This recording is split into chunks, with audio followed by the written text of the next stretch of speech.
Muchísimas gracias. Voy a compartir pantalla para arrancar lo más pronto posible. Bueno, también me gustaría muchísimo agradecer, empezar agradeciéndole al grupo por la invitación y también agradecer a Esther Muñoz y a Rocío Rosales, sobre todo por su cercanía y su constante participación. Este trabajo realmente no hubiera podido ser posible sin su compañía a lo largo de todo el proceso. También, digamos, con un poco menos de cercanía, pero no por eso menos persistencia durante el proceso, por supuesto, a Lucila Rousset y a Jesús. Bueno, con eso doy un poco como por concluido mis agradecimientos de la invitación. Y bueno, con eso me arranco. Yo espero ser sucinto, pero digamos, no por eso guardar mi información. Entonces, digamos, espero que esto dura, digamos, sea, insisto, como cadencioso, pero no por eso voy a frenarme, porque siento que es importante establecer un panorama amplio. Ese es un poco el interés. El interés, sí les quiero comentar, esto es parte de mi tesis doctoral. Mi tesis doctoral responde un poco a las condiciones de deterioro del Centro Scop. Yo empiezo a estudiar en 2019, 2 años después del sismo, y un poco siempre ha sido frente al problema patrimonial de la Scop. Y un poco la sensación o el interés o la duda que ha guiado en todo momento a la investigación ha sido una sensación de que de alguna manera se ha obviado la presencia del espacio urbano y de los proyectos nacionales detrás del Centro Scop en favor de digamos, una narrativa centrada en los murales, que, digamos, no con esto quiero decir que digamos, desplazar a los murales del lugar que ocupan, es una historia importantísima y son absolutamente parte del conjunto, pero que quizás, digamos, haciendo una pregunta por lo urbano, lo arquitectónico, lo nacional detrás del Centro Scop, quizás sea posible, digamos, articular como nuevos frentes de defensa para nuestro interés común, que es pensar el patrimonio cultural de esta ciudad y en la medida de lo posible ayudar a que se mantenga y que se mantenga vigente, ¿no?, para el espacio colectivo. Lo que les propongo en las siguientes, digamos, 40, 50 minutos es lo que yo llamo una genealogía urbano-arquitectónica del Centro Scop de la Colonia Narvarte.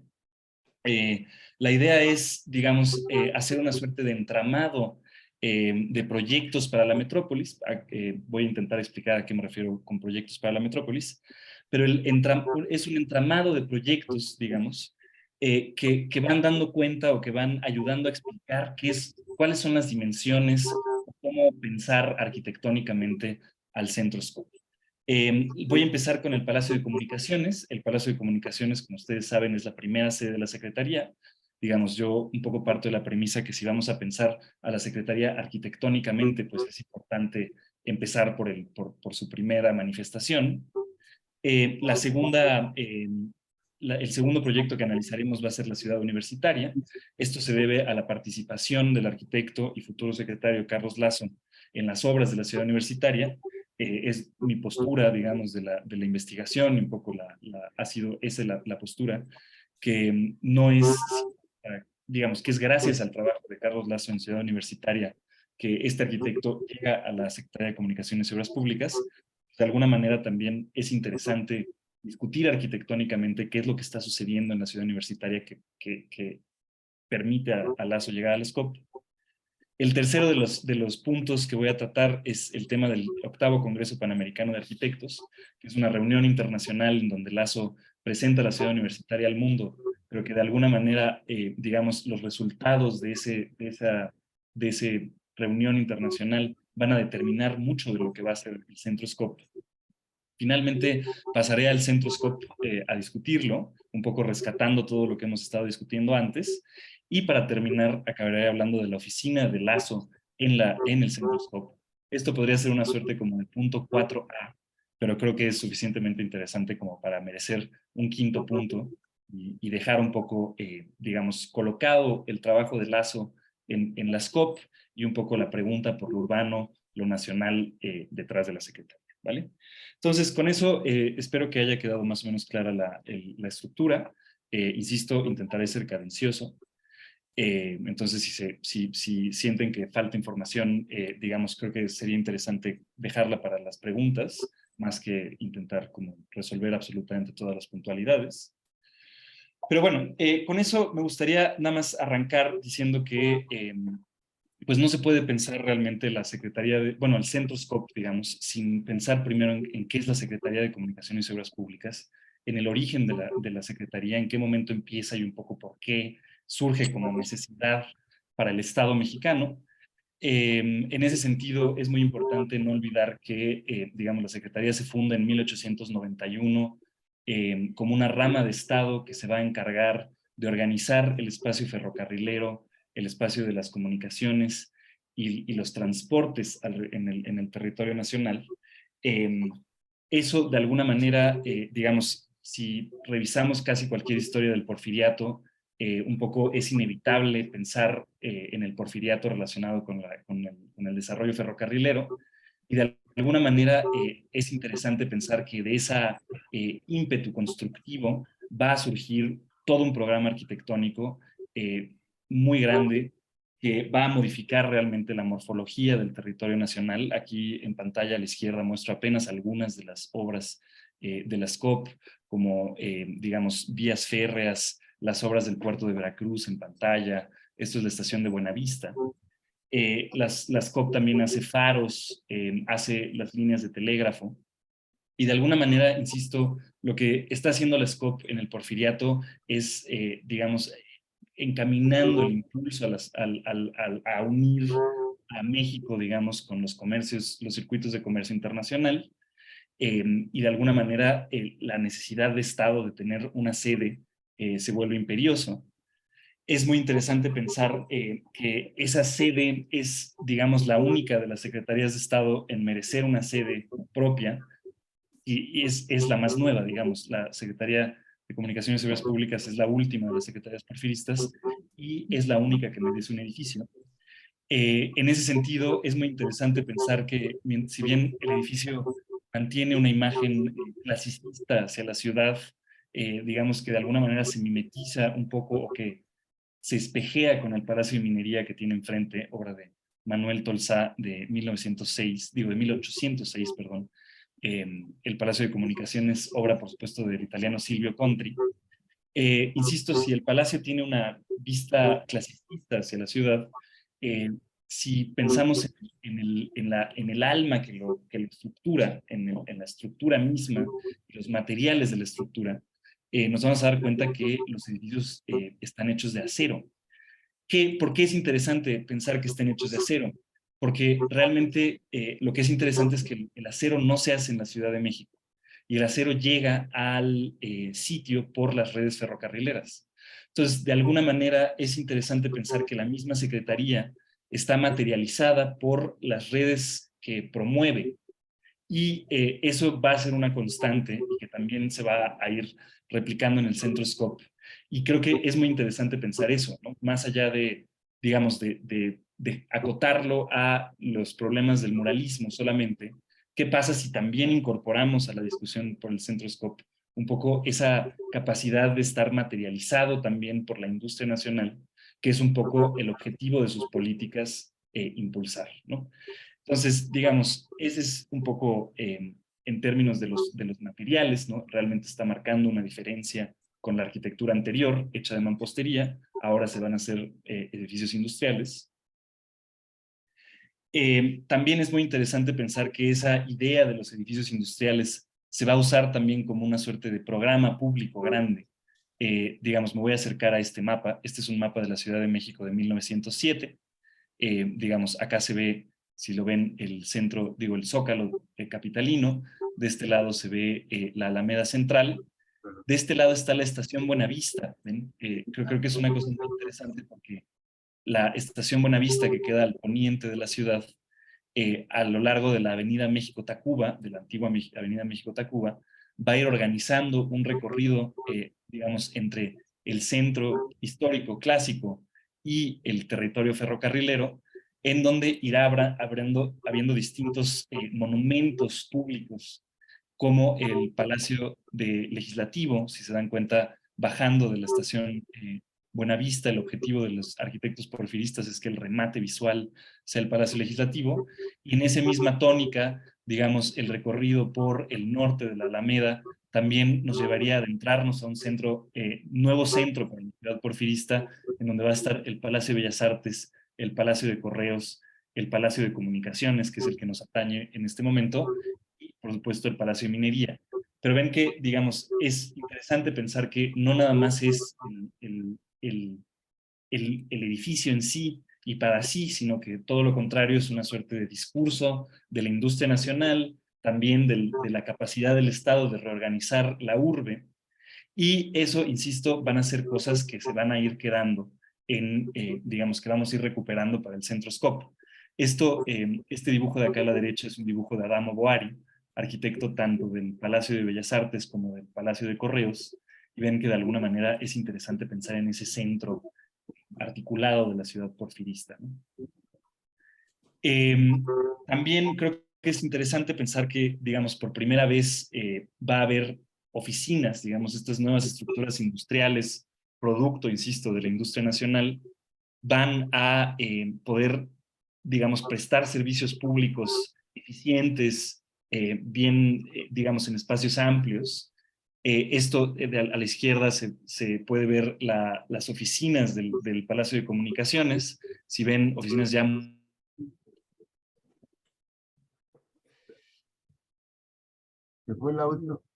la arquitectura industrial permite estas espacialidades muy amplias, y esta es la sala de telégrafos también, que si lo ven también es muy interesante porque tiene programas plásticos, ¿no? Que también, insisto, vamos a regresar hasta el final. Entonces, si tiene, digamos, las estructuras industriales permiten una suerte de acomodo muy sencillo para los burócratas, que también tiene un ala de atención al público. También la misma secretaría tiene un espacio de representación muchísimo más elegante, en donde hay digamos, los empresarios que vienen a negociar con los representantes del Estado Nacional se van a juntar en estos salones, en donde, insisto, hay programas también pues de representación. Insisto, bueno, digamos, podría pensarse en una suerte de integración plástica, en el sentido en el que el mismo plafón también demuestra un poco los proyectos de la Secretaría. ¿A qué me refiero? Si se fijan, de alguna manera, y esto es una interpretación de Juana Gutiérrez Aces, de alguna manera en el plafón está representados los proyectos que realiza la Secretaría. Con esto me refiero, de este lado hay faros, de este lado hay industria, de este lado hay puentes, de este lado hay arquitectura, y de alguna manera también se ve hay que cerrar el micrófono, Guille. por, acompañada por las artes, y luego también por Mercurio, por el teléfono, digamos, por la industria, las comunicaciones, las redes, ¿no? Entonces, creo que lo que es muy interesante es en este ejercicio de hacer un paralelo entre el Palacio de Comunicaciones y el Centroscope, además de que la misma propaganda del Centroscope en los 50 va a estar espejeándose mucho, como vamos a ver más adelante, en realidad nos da muchísimas pistas para cómo leer el Centroscope urbanamente. Retomando un poco, nada más insistir, el Centroscope se va a tomar como una suerte de proyecto para la urbe contemporánea, o sea, una suerte de problema arquitectónico que resuelve material, simbólica, programáticamente, una suerte de reacomodo del Estado Nacional frente a nuevas condiciones de tecnológicas y nuevas condiciones políticas y nuevas condiciones económicas para la ciudad, ¿vale? Bueno, espero que eso, digamos, yo creo que es mejor tener que las dudas y las preguntas queden hasta el final. Con eso cierro, digamos, como este primer capítulo. Voy a pasar ahora sí al segundo. El segundo es un salto muy, muy cuántico, o se antojará como un salto muy cuántico, pero espero que, digamos, conforme vaya avanzando la plática, vaya quedando todo un poco acomodado en su lugar. La segunda cosa que vamos a discutir, o el segundo proyecto para la metrópolis que vamos a discutir, va a ser la ciudad universitaria. La ciudad universitaria la voy a poner desde 1942 porque me interesa un poco asociar el trabajo de Carlos Lazo a la ciudad universitaria. Y ahorita les voy a decir por qué me parece que el trabajo de Carlos Lazo empieza en 1942 y termina en 1952, cuando arriba, digamos, ya a la Secretaría de Comunicaciones y Obras Públicas. Digamos, pongo esta portada porque creo que es muy importante, digamos, no olvidar que la ciudad universitaria también surge como un proyecto, digamos, factible después de la Segunda Guerra Mundial. ¿Por qué o cuál es la relación? La relación no es necesariamente fortuita. Eh, digamos, como resultado un poco de la política americana para la América Latina, digamos, los países latinoamericanos no entrarán a la guerra como aliados bélicos, digamos, no mandarán ejércitos, aunque claro que Escuadrón 201 eh, participa. Pero, digamos, sobre todo van a ser aliados comerciales. En ese sentido, digamos, es muy interesante pensar que hacia la Segunda Guerra Mundial, Estados Unidos va a invertir fuertemente en la infraestructura automovilística de México. En ese sentido van a cambiar, ven como, digamos, un poco, les platico que ya desde el principio que la postura es que el Centroscope surge de un proyecto automovilístico que va a reemplazar al espacio ferrocarrilero anterior. Entonces, de alguna manera, si el primer Palacio de Comunicaciones articula el territorio ferrocarrilero, este segundo Centroscope va a surgir un poco para organizar el territorio automovilístico.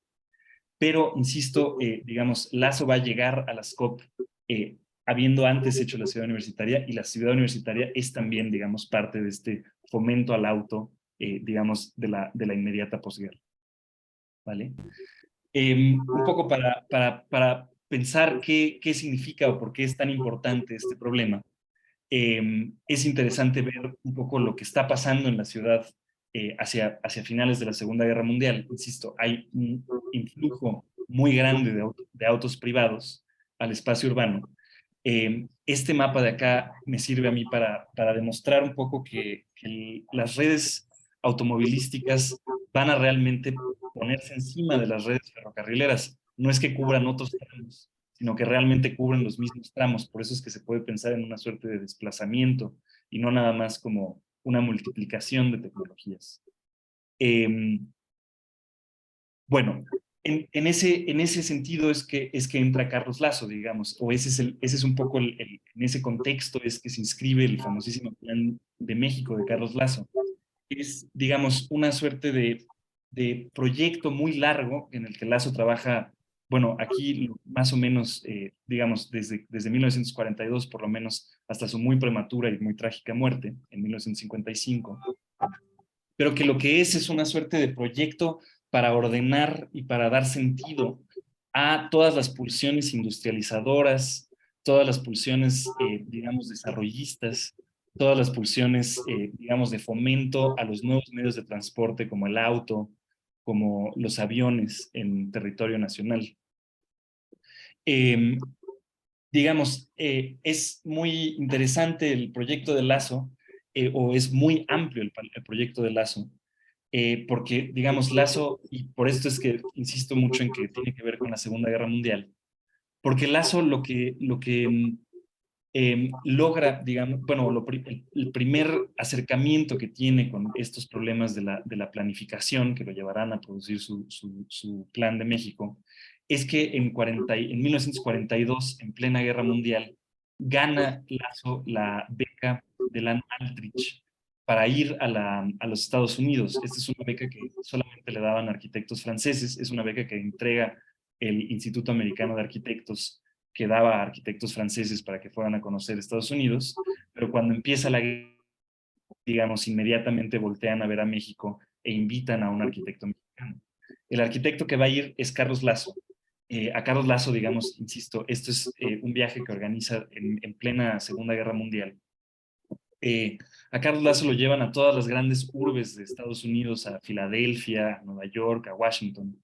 Pero lo que a él más le interesa de ese primer viaje a Estados Unidos es encontrarse con la Tennessee Valley Authority, con la autoridad del Valle de Texas, de alguna manera. La Tennessee Valley Authority es un proyecto que surge, digamos, después de la crisis de 1929 después de la Gran Depresión.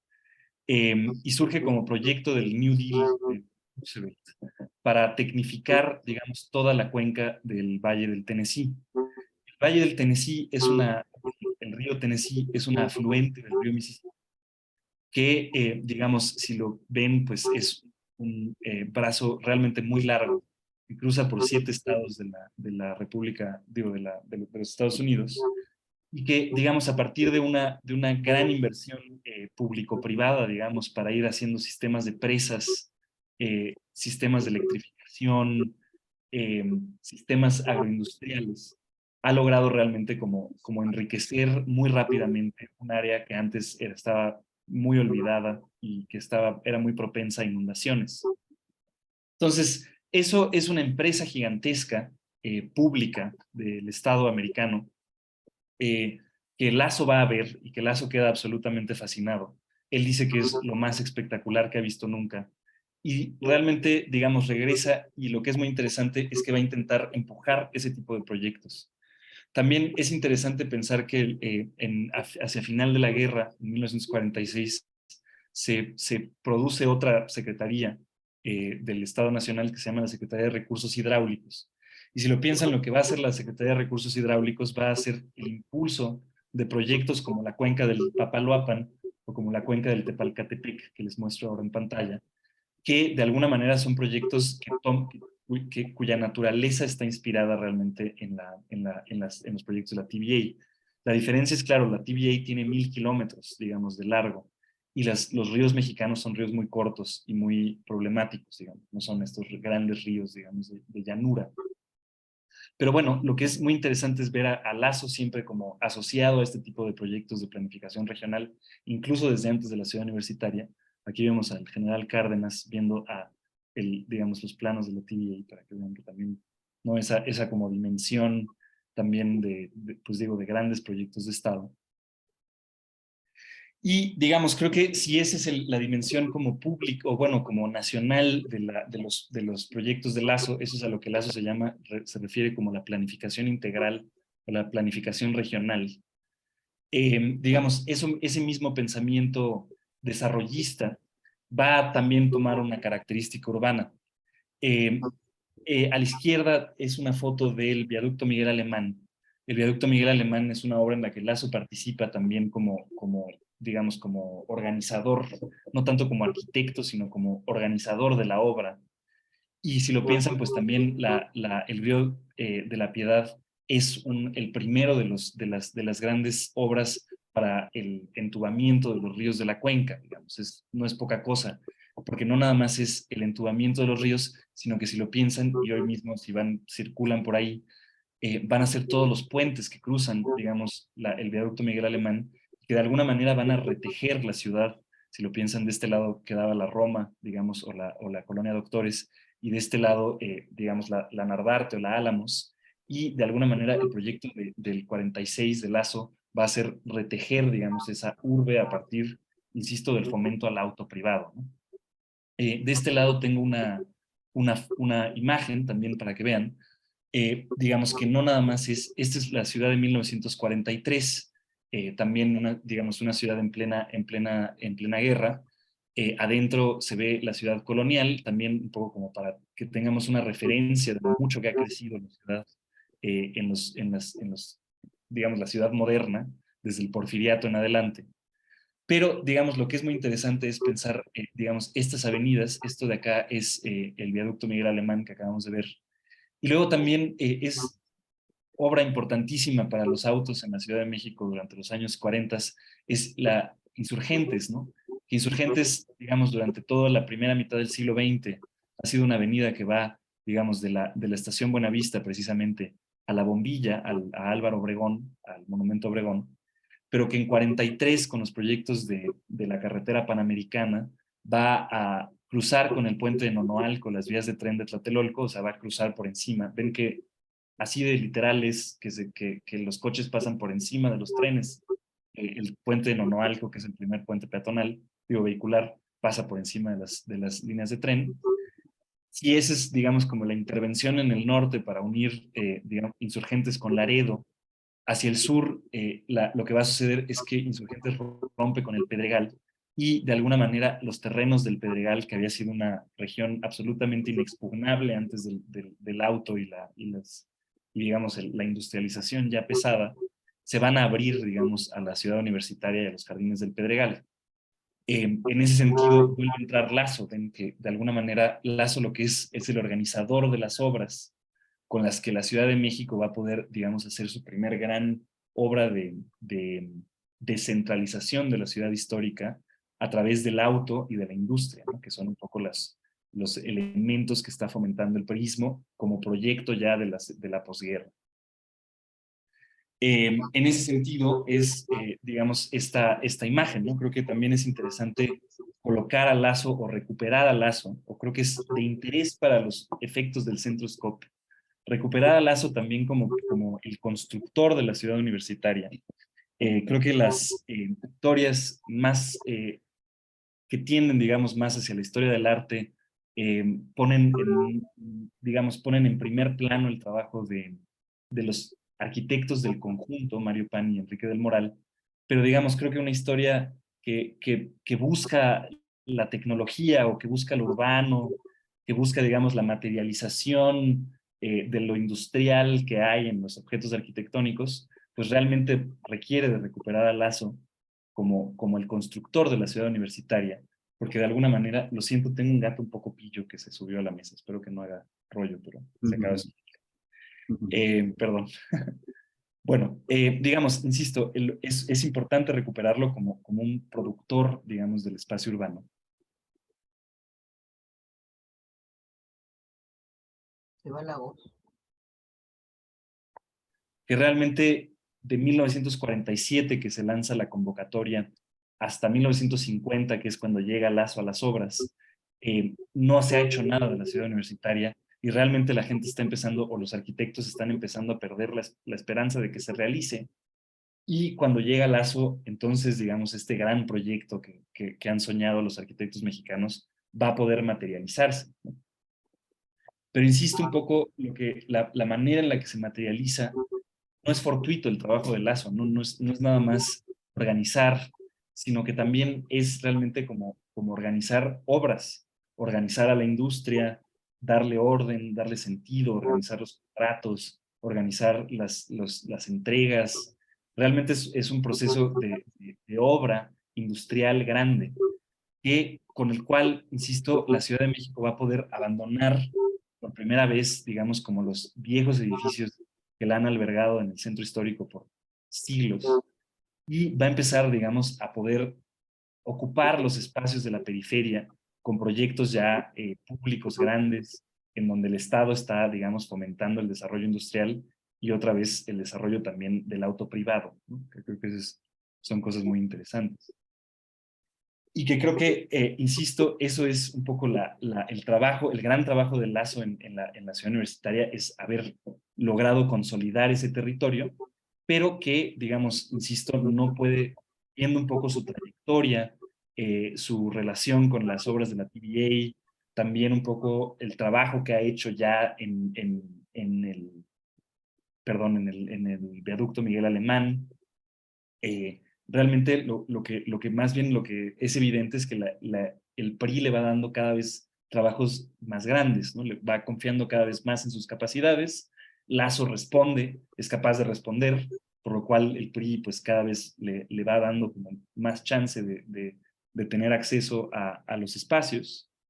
Y digamos, es un poco también resultado de su gran éxito en organizar las obras, que digamos, cuando empieza el sexenio de Ruiz Cortines en 1952, la decisión es otorgarle a su plan de México, digamos, el 25% del presupuesto nacional, que es lo que tiene la SCOP. Hoy en día la secretaría con mayor presupuesto es la Secretaría de Educación Pública y más o menos tiene el 17% del presupuesto nacional. Y bueno, en ese momento, en los 50, la secretaria con más dinero era precisamente la SCOP, con más o menos el 25%. ¿Ven? Entonces, digamos, eso habla de que Lazo primero le dan el viaducto Miguel Alemán después le dan la UNAM y después le dan básicamente pues la secretaría que desarrolla toda la infraestructura. Insisto, en ese sentido es que presento estas, digamos, imágenes de los proyectos ya de Lazo en Scope para hablar de esta pulsión, digamos, como desarrollista. ¿Cómo va a llevar Lazo desde la SCOP? Va a llevar ese pensamiento y esas lógicas, digamos, de organizar grandes obras para el Estado a través de reunir a los industriales, lo va a llevar a territorio nacional, de este lado, digamos, el noreste, y de este lado, la ciudad de Tampico, ¿no? Que vean que también es por muchos lados, pues. Aquí regresamos entonces al Palacio de Comunicaciones y ven que es muy interesante, digamos, volvernos a encontrar, ¿no? Esa es una cosa que siento que también, pues, de estas grandes genealogías, uno de repente, y bueno, esa es un poco también una característica del espacio urbano, que es que uno se vuelve a encontrar a los edificios. Y entonces, pues obviamente en este recorrido por las arquitecturas de la SCOP, de repente resulta que cuando a Lazo le entregan la SCOP, pues vuelve al Palacio de Comunicaciones. Y es muy interesante pensar que, claro, Lazo viene de organizar la más grande obra de urbanización que se ha hecho en la América Latina jamás. Y de repente, y que justamente el proyecto de la ciudad universitaria ha sido abandonar los edificios del centro histórico para ocupar la periferia. Lazo regresa entonces al Palacio de Comunicaciones. Aquí vemos su oficina en el Palacio de Comunicaciones. Y lo que encuentra en realidad, pues es otra vez la ciudad histórica, que como es en ese momento, pues es, digamos, muy llena de tráfico, muy llena de gente, muy caótica, con edificios viejos, digamos, con materialidades viejas, con espacios viejos. Entonces, son espacios que ya no están adaptados para las condiciones, digamos, si bien el Palacio de Comunicaciones respondía muy bien a la ciudad porfirista, pues ya no responde necesariamente bien a la ciudad del temprano prismo. Y ven que, digamos, ha tenido también que salirse a ocupar digamos, distintos espacios y locales para tener sus actividades.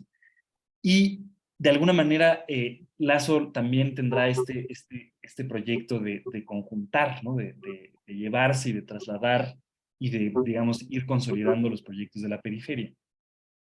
Ahora, no es fortuito el lugar que ocupa tampoco el Centro Scope, y creo que en ese sentido es interesante. Si se acuerdan, cuando hablábamos del Palacio de Comunicaciones, hablamos un poco de cómo el Palacio de Comunicaciones forma parte de todo un programa, digamos, de reordenamiento urbano en torno al porfirismo, y, digamos, el Centro Scope también da cuenta un poco de esas mismas intenciones, ¿no? ¿En qué sentido? En muchos, en realidad. El primero, y creo que es muy importante, en ese sentido también es importante discutirlo como un problema arquitectónico del Centro Scope, y sobre todo un problema arquitectónico relacionado con la otra historia de la arquitectura, que es que el Centro Scope originalmente hubiera sido una estructura hospitalaria para el IMSS, y digamos, el proyecto de Cacho es el segundo lugar, y el primer lugar es el Hospital de la Raza. Entonces, ven como también hay una suerte como de otro tipo de relaciones arquitectónicas que se pueden pensar para el Centro Scope, y de historias que cuentan, digamos, un poco el lugar que ocupa en la urbe, que no necesariamente o que no necesariamente pasan, digamos, por la integración plástica y por los problemas del muralismo. Creo que en ese sentido es muy interesante pensar también cómo el aparato proyectual de Lazo, digamos, va a producir al Centro Scope, o bueno, va a intentar como borrar el registro de la huella hospitalaria del conjunto, ¿no? Y cómo lo va a lograr, pues realmente organizando en torno, digamos, o reorganizando el espacio interior de, de la estructura hospitalaria, para acomodar de una manera que parece impecable su propio programa, ¿no? Acá me voy a acercar un poco para que lo vean. Digamos, si la Secretaría está, digamos, separada en la Secretaría Principal y en una Subsecretaría de Construcción y de Operación, eh, lo que va a hacer el equipo de Lazo es poner todas las zonas de atención pública en la parte de atención pública, o sea, estos eran las salas bajas del hospital, eran las salas de consulta rápida, y en esos espacios van a poner la sección de operación, que es, digamos, en donde se cobra y se hacen las transacciones con el público. En el edificio central, que era el edificio, digamos, de quirófanos y de consulta, ahí se va a colocar la parte central de la secretaría, y la sección de operación, que es la que tiene que ver menos con el público, la que tiene menos atención con el público, se va a colocar en el gran espacio sur. Pero si lo ven, también es interesante pensar que la forma insisto, pues robada de un hospital. Incluso aquí en este primer plano se ve este motor lobby, ¿no? Tan famoso de los hospitales de esa época. Bueno, que son, digamos, como todos son parte del programa de José Villagrán. También es muy interesante y digamos, como posición en la urbe, en la metrópoli. Si lo ven, si lo piensan, si estamos pensando en el Palacio de Comunicaciones, un poco la ciudad del Palacio de Comunicaciones, la ciudad porfirista, pues tiene un tamaño específico. Digamos, en los 50 años que pasan entre que se hace el Palacio de Comunicaciones y se hace el Centro Scop, la urbe ha ido creciendo, ha ido incorporando, digamos, nuevos territorios. Y si lo ven, insisto, el Centro Scop se propone también como una suerte de proyecto rearticulador de ese gran espacio metropolitano. ¿Cómo lo plantea Lazo? Pues bueno, se coloca en Niño Perdido, se coloca en la Avenida Universidad, que va a intentar retejer, digamos, a la ciudad universitaria con el centro por otra avenida, ¿no? Una avenida nueva, que no sean las históricas, que son la calzada de Tlalpan e Insurgentes, digamos. Es un proyecto, digamos, para dar certeza un poco al territorio, para dar certeza a la urbanización, para el territorio y darle sentido, y fomentar las rentas y fomentar el comercio, ¿no? Es un ejercicio de descentralización realmente muy potente. Eso es un poco lo que quiero decir. En ese sentido, también pensando un poco en el espejeo que va a haber en todo momento con el Palacio de Comunicaciones, es muy interesante. Esto es la propaganda oficial de la época, y ven cómo se propone en todo momento esta suerte como de dicotomía entre qué es el arte nacional para unos y qué es el arte nacional para otros, ¿no? Se intenta hacer esta como comparación entre ambas. O sea, por esto les quiero decir como que incluso la pregunta por el Palacio de Comunicaciones al acercarse al Centro Scop venía sugerida por la misma propaganda, no era tan arbitrario empezar por ahí. Pero que, digamos, insisto, como lo habíamos visto también para el Palacio de Comunicaciones, pues en realidad lo que resuelve el Centro Scop es una necesidad contingente del Estado, que es cómo vamos a organizar las labores de desarrollo infraestructural. Pues necesitamos unas oficinas. ¿Cómo van a ser esas oficinas? ¿En dónde van a estar? ¿Cómo van a estar amuebladas? ¿Cómo van a estar organizadas? Y por supuesto, después también, qué discurso van a presentar ante el público. Pero bueno, como parte también del gran proyecto arquitectónico, que es qué va a ser esta nueva sede de la Secretaría. En ese mismo sentido, creo que también es muy interesante pensar cómo están cambiando. También se manifiesta, digamos, en el Centro Scop o en las arquitecturas de la Centro Scop, un cambio en la manera en la que se da el trabajo en la urbe, que es que, digamos, en este mismo sentido se van a ir abandonando los edificios viejos, en donde lo que hay son espacios y corredores, o cuartos y corredores, digamos, todavía como informados por los materiales y las formas del clasicismo. Y, digamos, los nuevos espacios del Estado moderno, priista,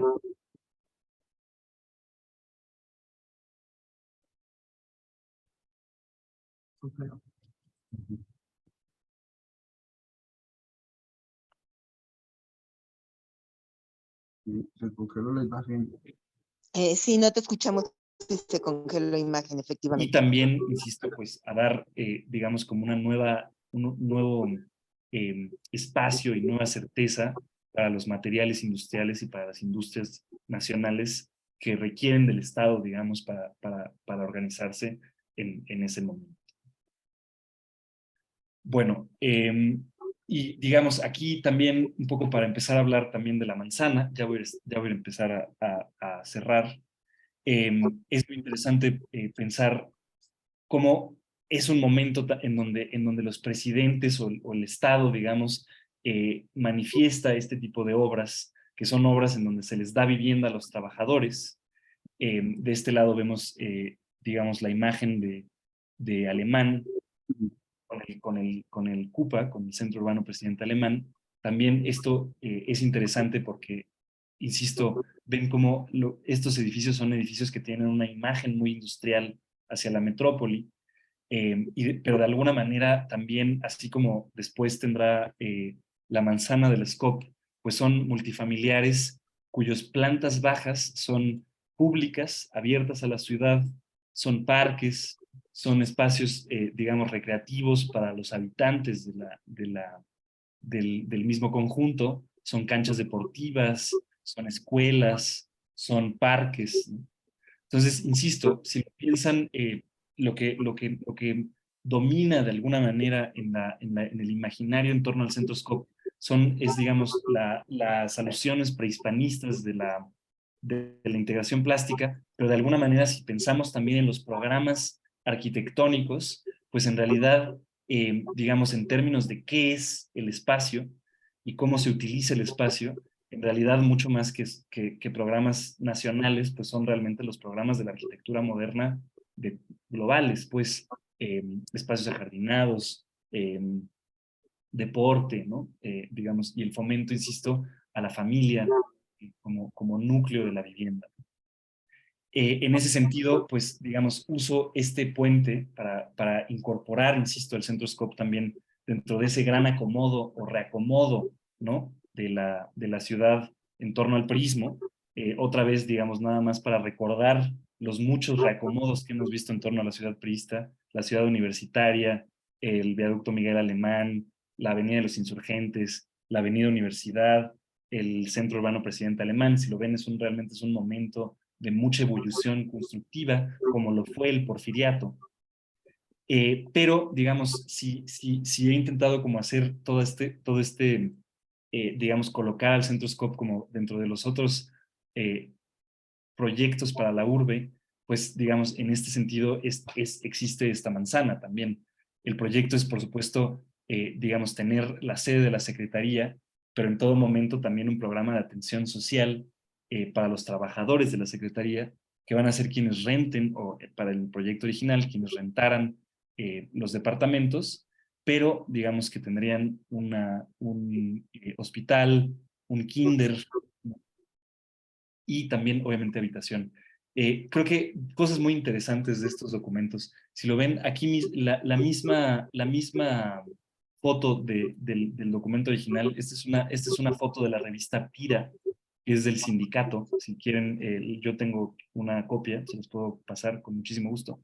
Pero bueno, lo que dice la revista Pira es un ángulo desconocido de las COP, donde destacan los multifamiliares, el campo deportivo y los jardines. Si se fijan ya desde las fuentes originales o ya desde las fuentes que se hacen en el momento, ya se menciona un poco como un ángulo desconocido, en favor, obviamente, de una narrativa muchísimo más enfocada en su efecto plástico en la urbe, que está más relacionada con el muralismo mexicano.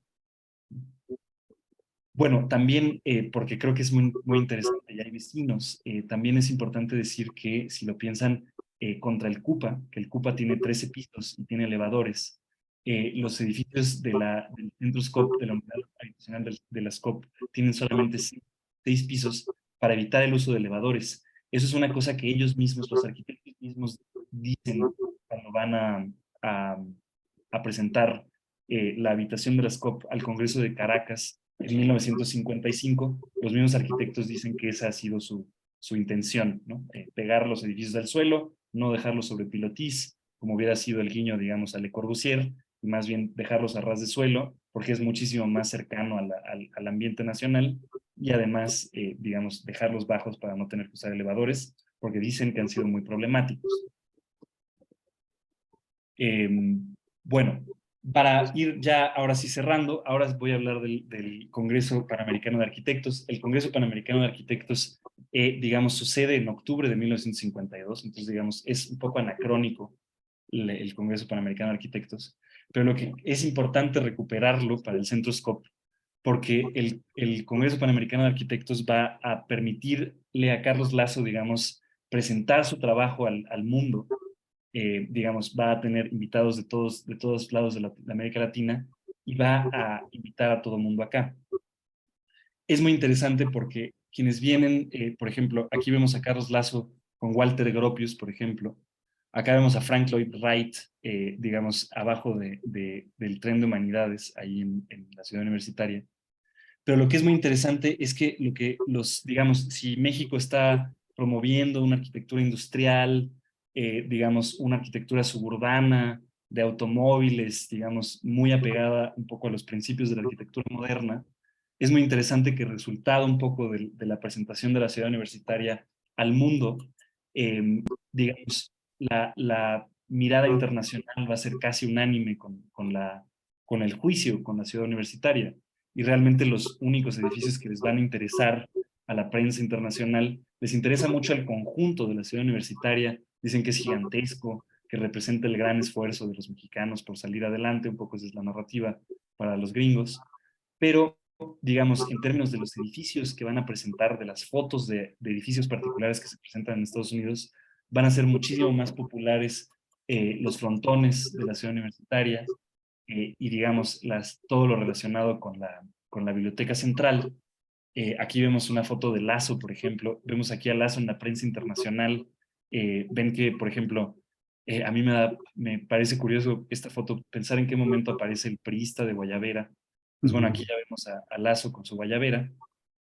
Pero bueno, digamos, ven aquí lo que está diciendo Lazo, un poco presentándose en revistas internacionales, es que la arquitectura no debe ser una torre en el paisaje, sino parte del paisaje general del país. Ven que de alguna manera ya está eh, escondiendo la beta, digamos, como internacional que habría en los métodos constructivos. No es que lo internacional venga de fuera necesariamente, sino que más bien son los procesos mismos de producción los que ya contravienen, digamos, las lógicas anteriores, pero de alguna manera se promoverá por una arquitectura que esté integrada al paisaje nacional, aunque sea moderna.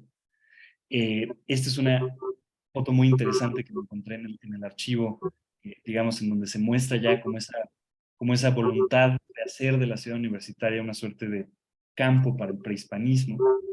Y, digamos, creo que aquí está el mejor ejemplo, que es la imagen que sale en el catálogo de arquitectura latinoamericana desde 1955, del MoMA, en donde presentan, digamos, a la Biblioteca Central como el edificio más interesante de la ciudad universitaria.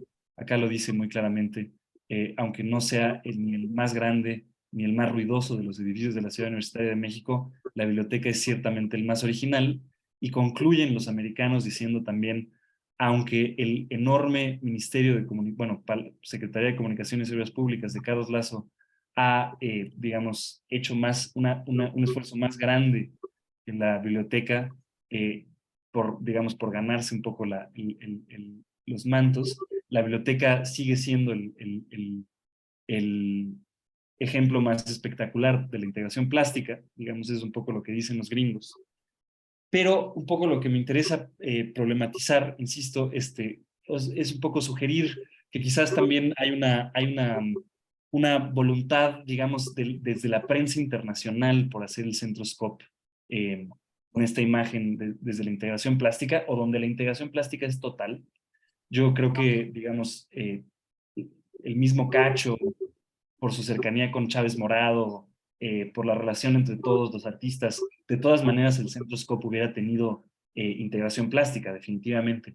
Pero lo que quiero decir es que quizás la imagen específica que tiene también está informada un poco por el éxito que tiene la Biblioteca Central en la ciudad universitaria, y que también tiene que ver con el trabajo de Lazo, porque claro, Lazo la está presentando al mundo y a Lazo le dicen un poco, bueno, oye, pues fíjate que lo que nos interesa mucho es esa arquitectura y no la que tiene una imagen industrial. Y bueno, Lazo en su siguiente proyecto pues incorpora esas imágenes, ¿no?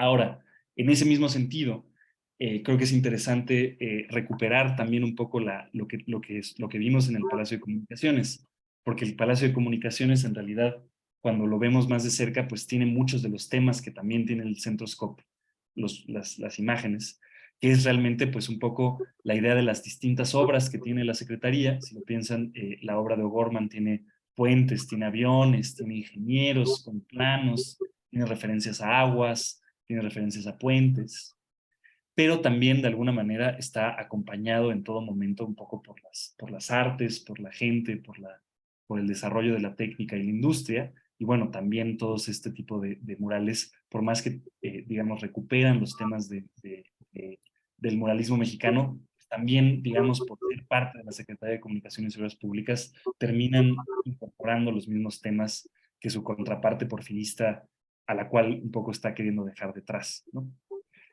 Voy a cerrar con el último de los proyectos que les voy a presentar para el Centroscope, que es la oficina del secretario. También disculpen un poco la longitud. Insisto que esto es un poco el trabajo de tesis, es el primer saque que le doy después. Entonces, si se me pasó de tiempo, lo lamento muchísimo. Tendré que quizás aprender a hacerlo un poco más corto, pero bueno, voy a terminar con cierta decencia y ya. Les voy a presentar entonces el último de los proyectitos, que es la oficina del ministro. También esto, digamos, por ejemplo, creo que esto podría ser un gran argumento en contra de mover los murales arbitrariamente como se está planteando. Me parece que este es un espacio patrimonial perdido después del sismo del 85, que de alguna manera no se recupera en la reconstrucción, pero que da cuenta de la posición de los murales y que quizás, digamos, desde ahí podría pensarse de otra manera. Y es un poco la idea de que el Lazo mismo se hace una oficina para organizar, digamos, como la operación de su proyecto. Eh, la oficina es muy interesante porque de alguna manera en todas las cosas en todos los archivos públicos es muy difícil encontrarla, pero en los archivos privados de Lazo aparece por todos lados. La oficina estaba, digamos, en el segundo nivel, o bueno, en el primer nivel, digamos, planta baja, primer nivel. En el primer nivel, digamos, después pasando un vestíbulo a doble altura, que se ve de este lado, estaba la oficina, que estaba aquí arriba. Esto es interesante porque, digamos, muestra que el secretario no está en las nubes hasta arriba, digamos, como, ¿no? Sino que el secretario está un poco abajo en el vestíbulo, como presente. Las actividades del secretario son visibles desde el espacio público del edificio, pero de alguna manera también es muy interesante porque si se fijan, no es una subida directa y no es como que la oficina esté abierta, sino todo lo contrario, uno tiene que recorrer todo, subir por un pasillo, regresar. Es un recorrido muy largo. El secretario está presente en el espacio público, pero también no, porque está un nivel por encima y medio detrás de muros. Pero lo que es muy interesante de este espacio, definitivamente, es que, para empezar, es una obra nueva, ¿no? Es un espacio, digamos, si ya la estructura del SCOP ya estaba construida, el hecho de que la oficina salga un poco y que tome altura y media, eso quiere decir que es una obra nueva, que es un proyecto realmente para el espacio. No existía en el hospital, pues. Y si lo ven, creo que es muy interesante ver cómo se dibuja. Esto lo dibuja Augusto Pérez Palacios y ven que dibuja a gente esperando afuera y mucha actividad dentro de la oficina del secretario. Sobre todo el mapa, ¿no? Que es el mapa girado que presenta Lazo en todos lados. Y es muy interesante ver que eso en efecto se materializa en la ciudad, ¿no? Esta es la oficina de Lazo. La oficina tiene acá el plano de Lazo. Y del otro lado, si lo vemos, esa es la vista para un lado, y del otro lado la vista es muy interesante porque ese es el proyecto completo de Lazo, si lo fijan, ¿no? Lo que hay es la urbe, digamos, la colonia Narvarte, que es la colonia privada del desarrollo inmobiliario normal, por decirlo de alguna manera, pero luego, cruzando la avenida Universidad, lo que se va a ver es la unidad habitacional, todos los jardines, el hospital. Y luego, esto es muy interesante, solamente uno de los murales. ¿Y cuál es el mural que se ve desde la oficina de Lazo? Por supuesto, pues el mural que tiene en realidad su proyecto, que es el proyecto de Plan de México, en donde está en realidad escondido un poco, digamos, el propósito de ser un poco del edificio, o el proyecto que da luz, digamos, a todo el conjunto, es el único de los murales visibles desde la oficina del secretario, pero por otro lado también es visible, digamos, desde la avenida y es, digamos, una suerte como de triangulación entre el espacio privado del Estado y el espacio público de la polis a la cual controla, ¿no? Nada más para hacer rapidísimo una breve, digamos, línea de qué sucede un poco después. Lazo muere muy pronto, en 55. Esto no quiere decir que los proyectos de Lazo terminen. En realidad, digamos, Walter Buchanan, que es su segundo al mando cuando él es secretario, se queda como secretario de Comunicaciones y Obras Públicas todavía el resto del sexenio de Ruiz Cortines y todavía el de López Mateos. Y luego hay que recordar que Guillermo Rosell, también muy cercano a Lazo, funda la Fonatur en 1970. Entonces, de alguna manera, las ideas de Lazo continúan en el curso público de los arquitectos y en la idea, digamos, como de la relación entre los arquitectos y el priismo. En ese sentido, creo que es muy interesante pensar en la aparición en el 68 de la Torre de Ramírez Vázquez, por supuesto, que ven que aquí todavía está la oficina del secretario, o sea, ya no está digamos, Lazo, pues, pero sigue la oficina.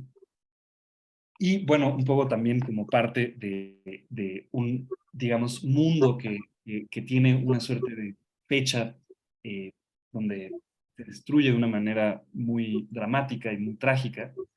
Obviamente también el Centro Scope forma parte, digamos, de las arquitecturas priistas que sufren, digamos, mucho con la llegada del sismo de 1985, arriba Tlatelolco, abajo el Centro Urbano Presidente Juárez, y por último, por supuesto, nuestro querido Centro Scope, digamos que acá se ve en su momento, digamos, de mayor gloria, que es el momento en el que se inaugura como un proyecto, digamos, de futuro para la metrópolis, y si lo ven en el 85, pues lo que se pierde es un poco también esa cabeza y esa posición un poco que permitiría regresar al Lazo al Centro Scope. Con eso termino, espero realmente no haberme pasado demasiado de tiempo, intenté ser lo más sucinto posible, pero bueno, como habrán visto, era un poco un tema complicado de resumir. Eh, pero bueno, con eso termino yo y dejo la mesa abierta para preguntas, comentarios, dudas. Muy bien. Maestro, en primer lugar, digo también para la continuidad de la transmisión, hay que recordarle a nuestro auditorio o a aquellos personajes académicos, funcionarios, estudiantes, ciudadanos que nos están viendo por primera ocasión. Empezamos una serie de transmisiones en este espacio SCOPE, producto de una lucha ancestral, ya vamos a decirlo así, llevamos para el quinquenio, por rescatar el Centro Scope. Hoy nos está acompañando el maestro Joaquín Díaz Canedo Novelo, Joaquín perdón, Canedo, quien en una charla magistral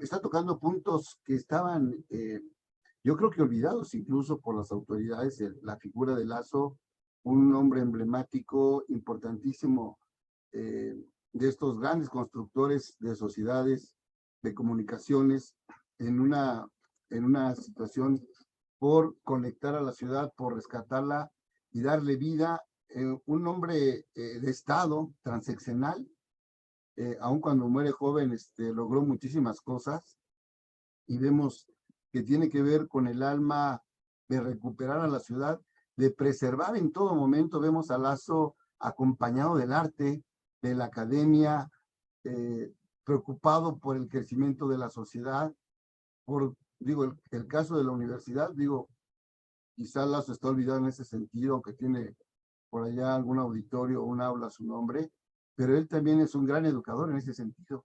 Entonces, aquí el maestro está poniendo puntos muy específicos a través de esta conferencia magistral que estamos muy agradecidos y dejamos abierta la mesa para las preguntas. Quien quiera participar, adelante.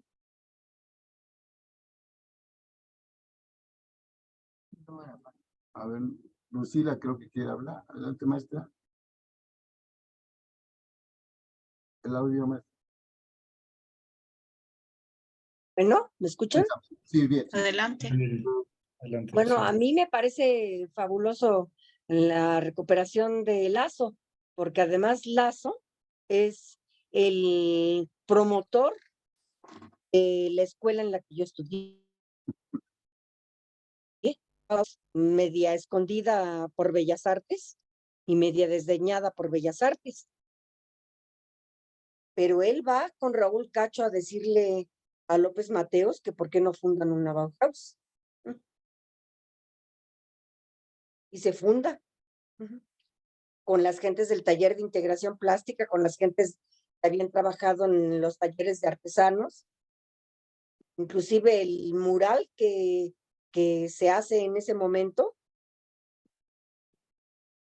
de pues, en lo que es la Escuela de Artesanías.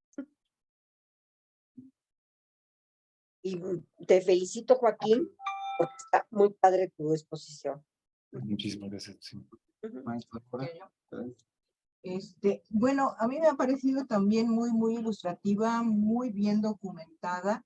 Nos has dado un panorama muy amplio que de alguna manera sí había quedado relegado en cuanto a toda la temática que hemos estado viendo durante todos estos 5 años, que se centra fundamentalmente en el edificio, en el sismo, en la destrucción, en todo esto de recuperar los murales, en fin, pero creo que sí es muy pertinente y muy enriquecedor el que se nos dé todo esta historia que viene incluso desde el porfiriato y toda la historia de México durante todas estas décadas. Y creo que también, además de que nos lo ubicas muy bien con todo esto del desarrollismo y cómo va llegando, sobre todo en los años 50, ya con Miguel Alemán, que eso es clarísimo, toda esta relación inclusive con Estados Unidos, cómo de alguna manera todo esto va impulsando y va cambiando el perfil de México, el perfil de su ciudad, el perfil de todas sus construcciones. En fin, creo que esto que parece que no es tan trascendente es extremadamente importante, extremadamente necesario conocerlo, y nos has dado una visión pues muy clara, muy didáctica, y eso, bueno, lo agradecemos muchísimo. Y con relación, digamos, a lo que es la historia del arte, yo sí también querría subrayar que precisamente en los años 50, y en este caso, en este emblemático edificio, nos vamos a encontrar con unas cuestiones extremadamente novedosas y que por esa novedad hay que salvar este edificio, hay que poner énfasis en rescatarlo, porque si lo vemos comparado con lo que había sido y como fue el inicio del movimiento muralista mexicano en los años 20, con todos sus grandes muralistas, que no nada más son 3, como siempre se dice, sino son muchos más: Revueltas, Alba de la Canal, Leal, en fin, muchísimos muralistas que hay también que señalarlos, porque la historia tiene mucho a olvidar. En este momento, en los 50, es clarísimo cómo ese discurso de la Escuela Mexicana de Pintura, en donde se hacía histórico, en donde hablábamos de la revolución, en donde hablábamos de la historia prehispánica muchísimo, de la colonia, en fin, se va a tornar un nuevo discurso. Y no solo el discurso como tal, que ya cambia, ya no vamos a estar hablando de la hoz y el martillo, de la Unión Soviética, del comunismo, etcétera. Va a ser un discurso mucho más adecuado, acorde a lo que es el edificio, que va a ser precisamente toda la temática de las comunicaciones y transportes, que lo abordan los muralistas, sí, desde lo prehispánico, con todo lo que implican las trajineras, los tamemes, el tal forma, cómo va evolucionando hasta llegar evidentemente hasta el México moderno contemporáneo, con los grandes, bueno, con el avión que propulsiona el chorro, los aviones, etcétera.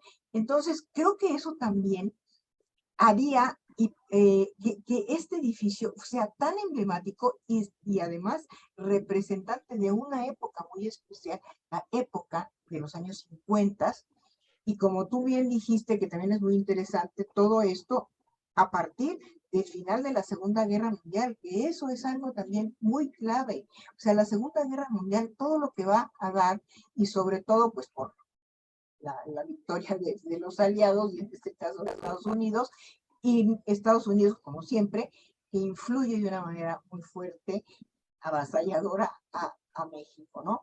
Y otra parte que es también trascendente, que va a ser la técnica, ¿no? O sea, la técnica que ya no vamos a quedarnos con los años 20, en donde el fresco y que tanto discutieron y que es el buen fresco y si que mejor la encáustica y que si mejor nos vamos al temple, etcétera, etcétera, como Roberto Montenegro que se fue al temple, Diego Rivera se fue a la encáustica, Jean Charlotte ya se fue al fresco. Entonces, así todo esto, ellos, eso es muy interesante porque marca los años 20 y marca el desarrollo del muralismo mexicano, pero ahorita, ya en los 50 con ellos, marca el mosaico mexicano.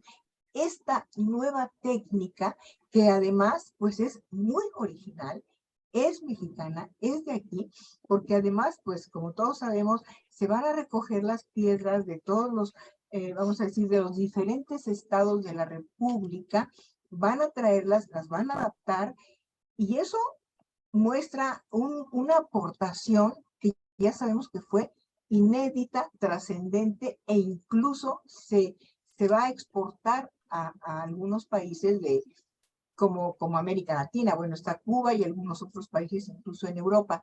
Entonces, todo esto, si nosotros queremos realmente también defender este patrimonio, creo que tenemos que tomar en cuenta todos estos aspectos, todo lo que tú nos narraste, que es sumamente importante, y ubicarlo en los años 50 con todas estas novedades, que ya no es el muralismo de antes, que ya no es la temática y que ya no es la técnica, sino es algo mucho más innovador, acorde y que nos está representando en los años 50.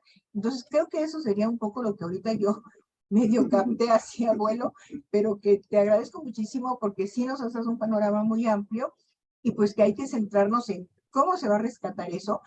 Y ese detalle es importantísimo porque ahorita bueno, todos los que están emprendiendo esta reconstrucción en la Secretaría de, ¿cómo se llama ahora? Infraestructura y Comunicaciones y Transportes. Obras. De repente se les olvida la temática y te están diciendo, bueno, pues entonces vamos a ver esto por aquí y esto por acá, y entonces le ponemos aquí este mural y luego el otro. No, no. Hay todo un orden, hay toda una narrativa histórica. Entonces, eso no lo podemos dejar de lado. Ahí tenemos nosotras como historiadoras del arte que verdaderamente luchar para que lo que se reconstruya tenga una lógica total y que recuperemos este espacio espléndido precisamente para nosotros los mexicanos, pero con todo lo que implicó ya desde los años 50. Pues eso sería más o menos mi comentario. Muchas gracias, Joaquín. Muy bien. Maestro Joaquín, si tienes algo que comentar. Muchísimas gracias, Laura, por el comentario. Me parece interesantísimo. Me parece muy interesante lo que menciona de presentar al Centro Scope no tanto como una ruina, sino como un proyecto que habla de los 50, ¿no? Creo que eso sería muy interesante, cambiar esa narrativa también, ¿no? Porque creo que pesa sobre nosotros, y es una cosa que usted mencionaba, esa idea de que ya está perdido, ¿no? Y habría que recuperarlo como una cosa viva y digamos, insisto, bueno, como usted lo mencionó muy bien, innovadora, fresca, propositiva, ¿no? Que ahí estaba y marcaba un momento. Eso me parece muy bonito comentario. Maestra Guilla está levantando la mano ya desde hace rato. Sí, al fin me hacen caso. Bueno, Joaquín, muchas gracias. Creo que fue una visión pues completa, no importa el tiempo que te hayas ocupado porque nosotros luego también nos agarramos el micrófono. Entonces, a mí me pareció muy interesante este recorrido a partir del porfiriato, de cómo se va introduciendo la modernidad del siglo XX en las comunicaciones, ¿no? En la apertura, en lugar del ferrocarril, que era como un hito, vienen las carreteras en los años 50 sobre todo, partiendo de la Segunda Guerra Mundial, partiendo de que la mano de obra pues no era suficiente y que teníamos que ser un país, pues ya la sustitución de importaciones estaba aquí. Entonces tendría que necesariamente construirse esas vías de comunicación, todo lo que plasman los muralistas ahí, que generalmente son las vías de comunicación. Con eso que mencionaste, que es un arte nacionalista que que también lo tiene el porfiriato, que no se ha analizado muy bien y tú lo manifiestas, o sea, con diferente estilo, porque el mundo cambia, ¿no? O sea, no tenía por qué ser lo mismo el mural de los años 20, de los años 10, con Porfirio Díaz todavía en el Palacio de Comunicaciones, con el que se hace en la prepa o con el que se hace después de integración plástica, que era hacia afuera, hacia el exterior. Entonces, es interesante. Algo decía ayer, ya fuera de charla, Jiménez Pons decía que, ayer antier, perdón, decía, ya no estamos en el siglo XX, hay que pensar como el siglo XXI. Pero sí, o sea, sí, ya pasó esa desgracia, no podemos rescatar el edificio, digo, por muy bonito que haya estado y la oficina y todo, por una serie de causas que dicen ahí, pero lo que sí podemos rescatar es el discurso, ¿no? El discurso que marcó este neonacionalismo alemanista muy raro, porque se supone que ya estábamos muy modernos, con otras vías de comunicación, con una tecnología muy avanzada.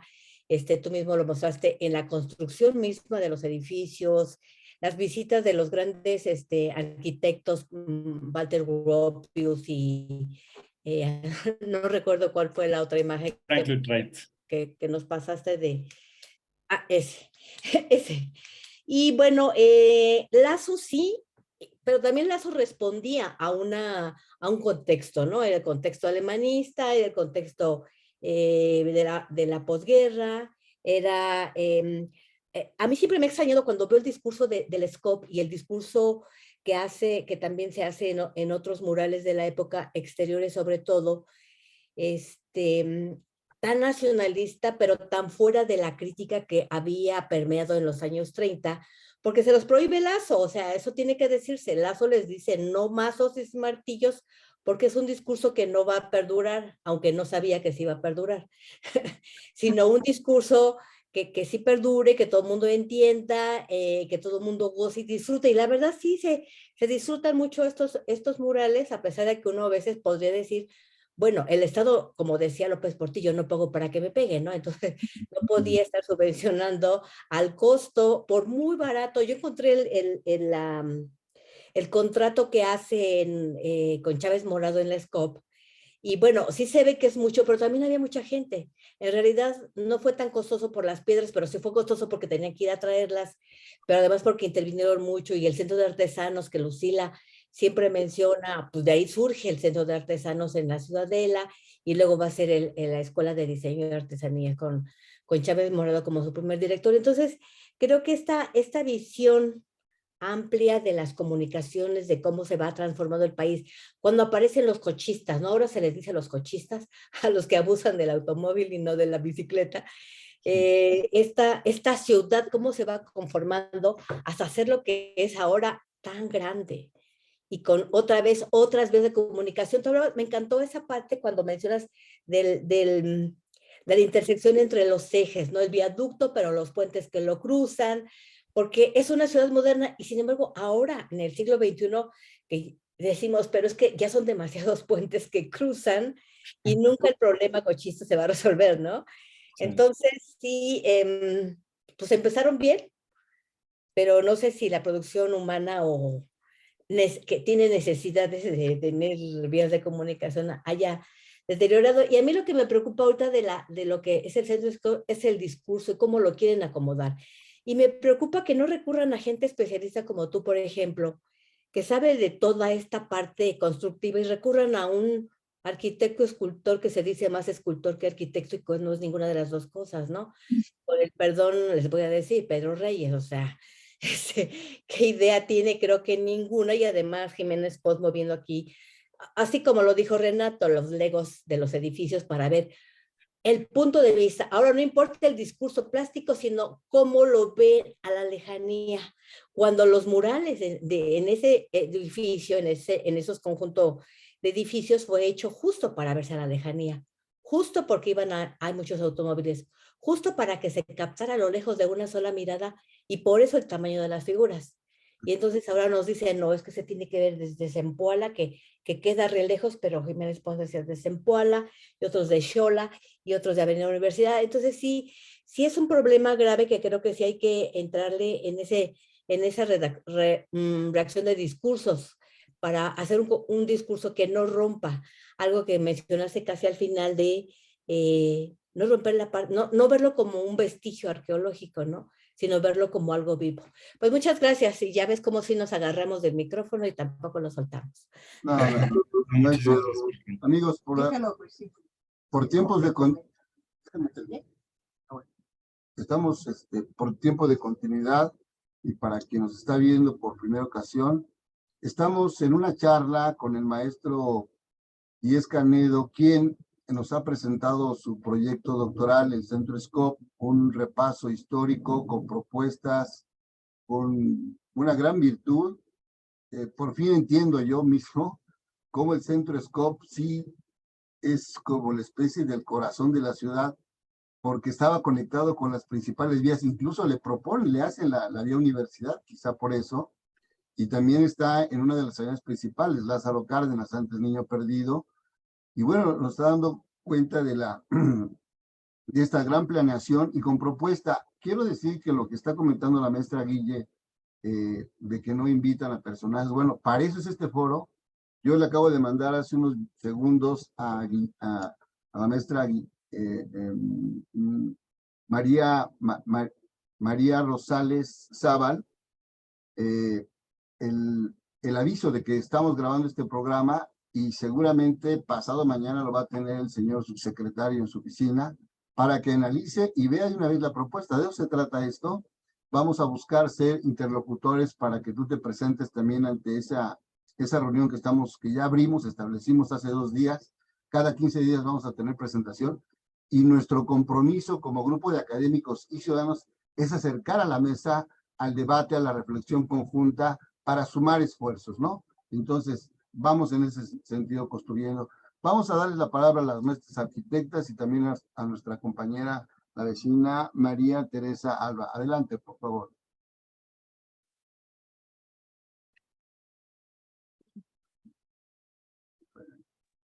Adelante, María Teresa. Muy bien. Con gusto. Adelante, María Teresa. Perdón, muchísimas gracias. Pensé que primero iba a hablar la maestra arquitecta. Pues muchísimas gracias por la ponencia. De verdad me quedé admirada en relación a todo lo que tiene que ver y cómo se va construyendo la Ciudad de México. Muchísimas gracias por todo esto, por cómo se fue formando cada uno de los esqueletos, vamos a llamarlo así, de la urbe mexicana, de la Ciudad de México, y de estos corazones tan importantes que son estas grandes construcciones, ¿no? Que tanto la universidad como Centro Scope, y la unión que tienen en relación a las cuestiones de transporte. Las imágenes para mí fueron sorprendentes, porque yo antes nada más las veía como cualquier imagen y decía, mira qué bonito, angelitos y todo lo demás, pero no me ponía a ver o a analizar más allá de los enlaces que había. Digo, lo único que sí le llegué a tomar un poco más cuando parte de la escuela de actuación nos mandaron a ver todos aquellos murales que están dentro de ellos, ¿no? Entonces ahí fui, entendí muchísimas más cosas. Y yo llego a vivir aquí a la unidad de Scope ya hace cerca de 21 años, no menos. A mí algo que me sorprendió mucho fue justamente los murales. Eran impactantes. Antes de yo venir aquí, no recuerdo el año, hubo una exposición dentro del Centro Scope justamente sobre caminos y transportes. Y eso me llamó mucho la atención porque es la primera vez que yo piso la explanada del Scope con esta gran exposición, y es cuando tengo contacto con los murales desde la parte de abajo, de ras de suelo, y ver aquellas cosas maravillosas que en su momento no entendía. Después, azares del destino, y doy gracias, vengo a vivir aquí a esta unidad, y por ya parte de algunos vecinos me permiten subir a sus departamentos y desde la ventana de ellos contemplar estos murales maravillosos. A mí el que me encantaba era el que daba sobre universidad, pero la vista la teníamos de aquí de la glorieta hacia el mural en la parte de arriba, donde se encontraba Miguel Hidalgo con su estandarte. Era el que más yo veía por parte de la ventana de uno de los vecinos. Yo vivo en un segundo piso, si tomamos planta baja, primer piso, segundo piso, yo estoy en un segundo piso de los edificios que quedan más cerca de la glorieta, lo que viene siendo la glorieta de Vertis, lo que viene siendo el triángulo de Cumbres de Aguilcingo y Universidad. De ese lado queda mi entrada. Y como actriz, como yo se los decía desde un principio, que mi carrera es ser actriz, me llegó a sorprender, soy muy observadora, mi maestro de cine, de apreciación cinematográfica, fue Enrique Rosado, entonces era también ver la fotografía dentro de las películas y me llamó mucho la atención encontrarme algunas películas en las cuales aparece la unidad, en las cuales yo la tengo súper identificada, es la de El hombre de papel, con López Tarso como protagonista, en la de Alas Doradas, de Alberto Vázquez, y hay otra película que no recuerdo muy bien si es Mi adorada esposa o Mi adorada secretaria, la voy a buscar porque la historia dentro del desarrollo que lleva al inicio de la película están dentro de las instalaciones de las oficinas del SCOP y dentro de la misma oficina hay murales, bueno, no sé si también se les llamen murales, perdónenme maestras, yo desconozco de esto, pero dentro de las paredes de las oficinas están también la misma serpiente que tenemos en la parte.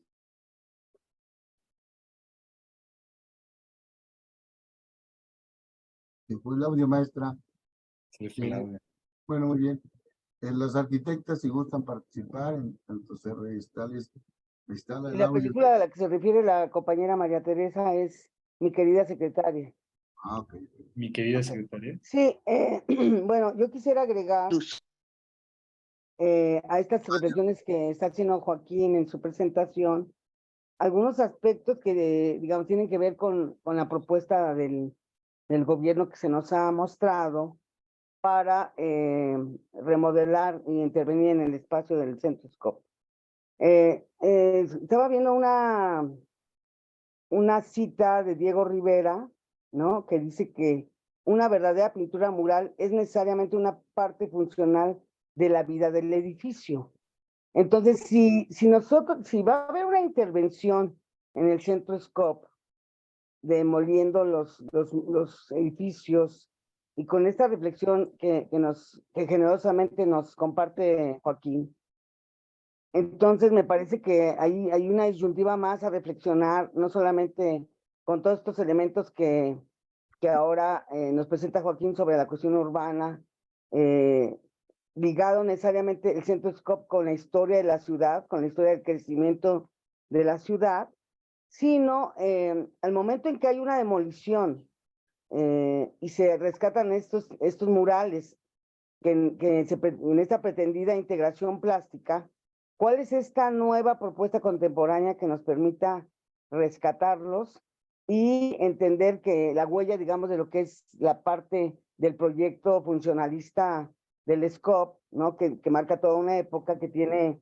esa impronta de la historia de la arquitectura y también necesariamente la historia del urbanismo de la ciudad, nos deja todavía muchos más elementos para pensar que no podemos nada más mover los murales al libre arbitrio de un acomodo, porque inclusive la palabra acomodo es totalmente ofensiva para el proyecto muralístico y sobre todo plástico de esta propuesta original, ¿no? Entonces creo que es una pregunta más a agregar en esta reflexión que las maestras están haciendo sobre el discurso plástico, y también eso integra no solo el discurso plástico de los muralistas, sino el discurso arquitectónico y urbano de este proyecto de la Gran Manzana, ¿no? Entonces son elementos a agregar para poder sumar en esta propuesta que estamos desarrollando. Gracias.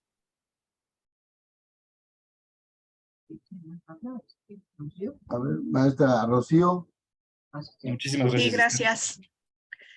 Pues muchas gracias, Joaquín. Como siempre, dejas una serie de reflexiones muy interesantes. Por mi parte, yo me sumo a las felicitaciones que te hacen las compañeras y también me gustaría,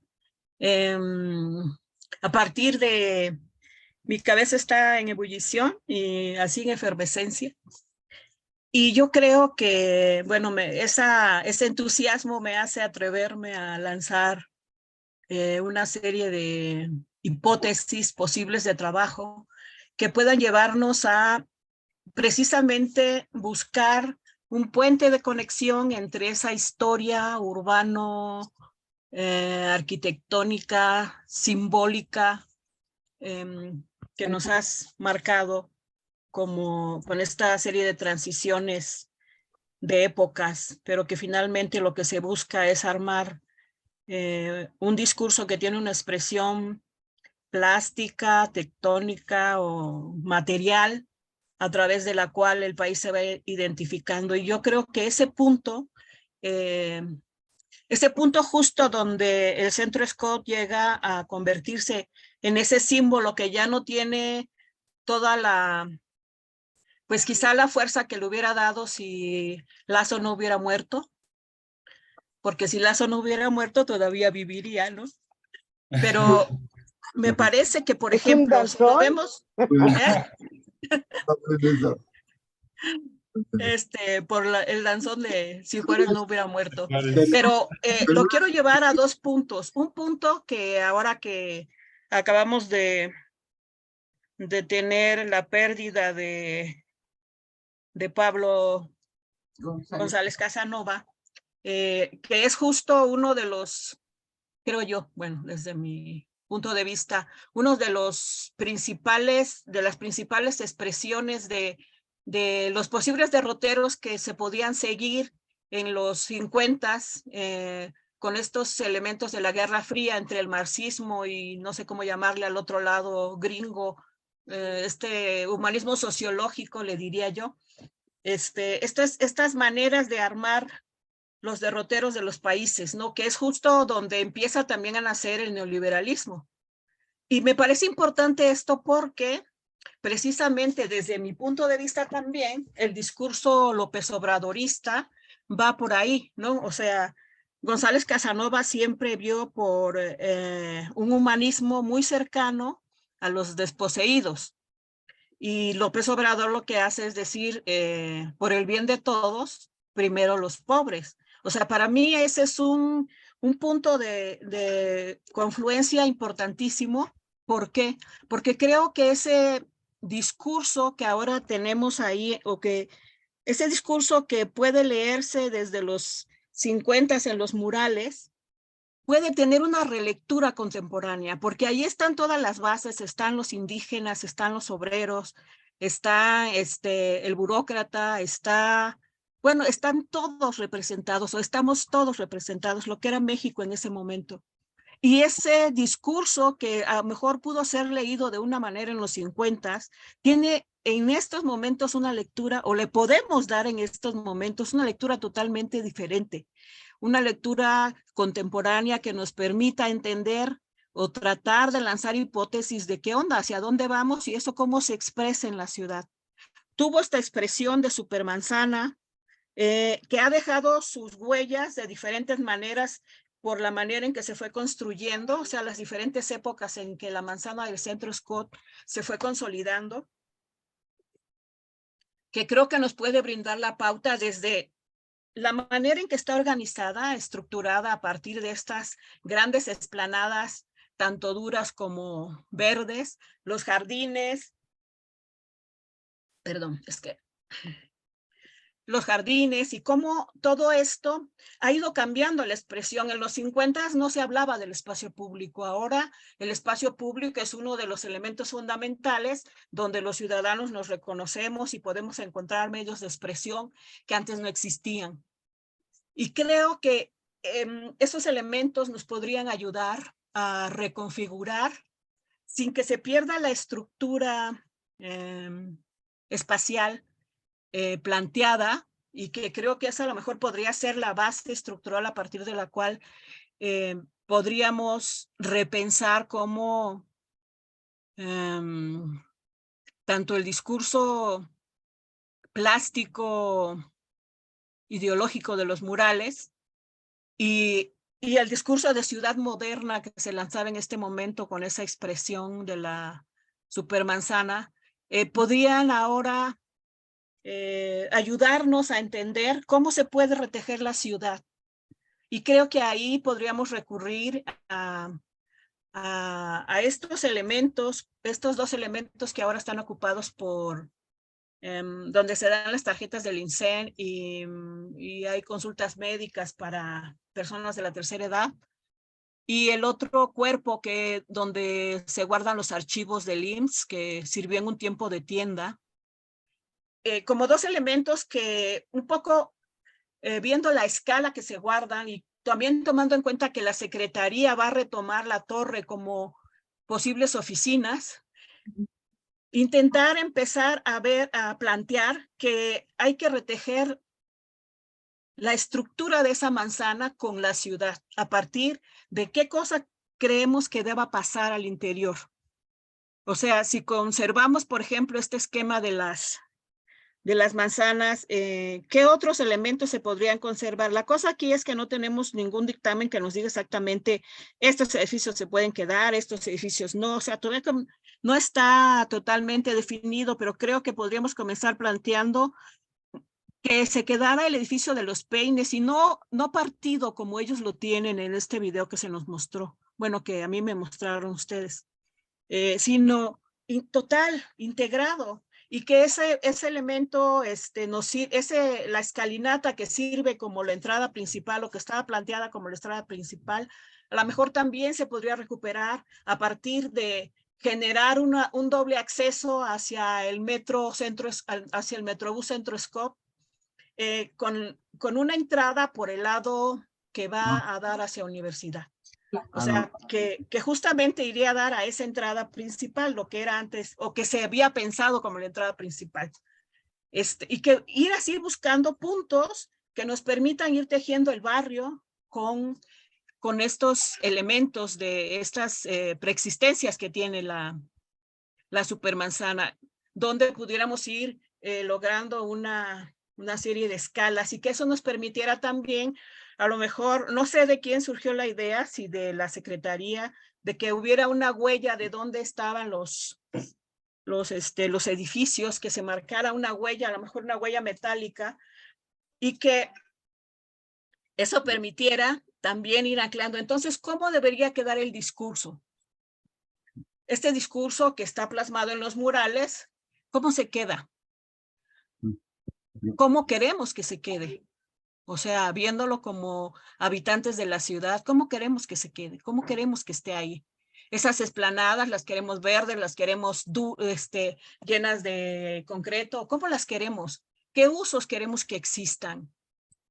Y empezar a lanzar hipótesis de trabajo y ir generando cómo serían estos edificios con el discurso de los murales integrados. ¿Cómo deberían de ser? ¿Cómo queremos que sean? Y también ir recurriendo a todas las expresiones que los vecinos han tenido en diferentes momentos y ahora con el censo, de qué es lo que quieren para su unidad. Digo, el Centro Scope nos pertenece a todos los ciudadanos de la Ciudad de México, pero creo que ellos que lo viven de cerca, que lo han protegido, pues tienen mucho que decir también. Hay una barda que los separa que no existía. Quieren que esa barda se abra, quieren que esa barda quede en algunos espacios con posibilidades de penetrarla hacia uno y otro lado. ¿Dónde? ¿Y por qué, no? ¿Y por qué ahí? O sea, ir también dentro de nuestra parte, dentro de nuestras posibilidades hipotéticas, ir lanzando formas en que esta manzana se fuera integrando a la ciudad y fuera dando respuesta a esto que ahorita a mí me surgió así como primeras ideas de qué podría pasar. Si toda la secretaría va a quedarse a trabajar en la torre, bueno, ¿cómo sería? ¿Van a querer tener un gran estacionamiento? ¿Dónde? ¿Cómo? Se van a abrir las entrañas de la tierra para que todo el montón de autos vaya ahí en una época en que estamos luchando porque el auto se vuelva a apoderar de la ciudad. O sea, ¿qué cosa debe pasar?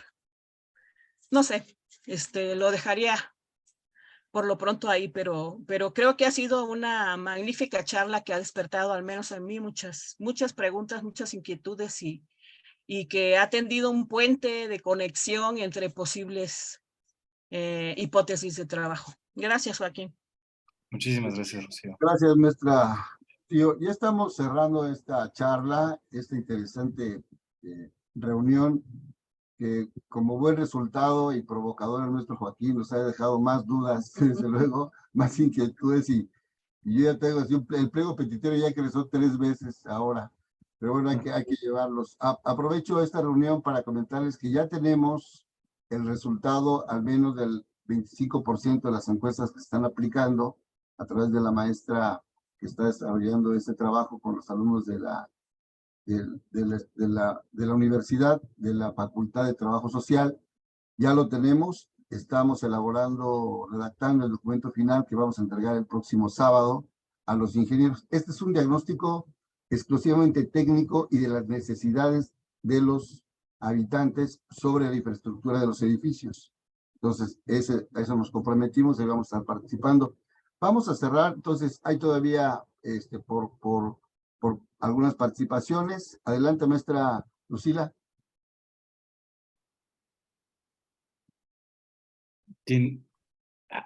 Maestra Lucila, adelante. Abre tu micrófono, Lucy. Nada más como un contexto histórico, yo creo que se podría ligar de la gran avenida que parte de Niño Perdido a esta avenida Universidad, con Carlos Contreras, porque él hizo los planes el plan de planificación del Distrito Federal, y eso es lo que planteaba. ¿Qué te parece, Joaquín, eso? ¿De integrar a Carlos Contreras al...? Pues es que yo creo que tiene Es que estás... que ver, es de los Qué pena, porque te estás un poco cortando, Lucila. Bueno, perdón. a ver, de nuevo, Carlos Contreras es de los 30 y eso es de 20 años después, pero hacen los planes, hace el plan de planificación del Distrito Federal. Sí. Y entonces hace las grandes avenidas, abre Niño Perdido, atraviesa, quita Santa Brígida, la destruye y hace el gran paso hacia la catedral. Yo creo que o sea, que está ligado. Está definitivamente. Sí, está definitivamente. Yo siento que lo encontré poco mencionado en los documentos. Yo siento que la gente en los 40 siente que el plan de Carlos Contreras no se terminó de hacer. Y al final, digamos, creo que tiene que ver, es un tema como complicado de explicar con mucho detalle. Pero me parece que al final Carlos Contreras es un poco un urbanismo tantito anterior y el de Lazo ya es un urbanismo muy automovilístico, en el sentido de que la forma que toman las calles también ya como curvas, es un poco como, es el siguiente, como la siguiente manera de organizar el espacio urbano. Y es la irrupción del automóvil, como tú dices, la irrupción del automóvil. Así es.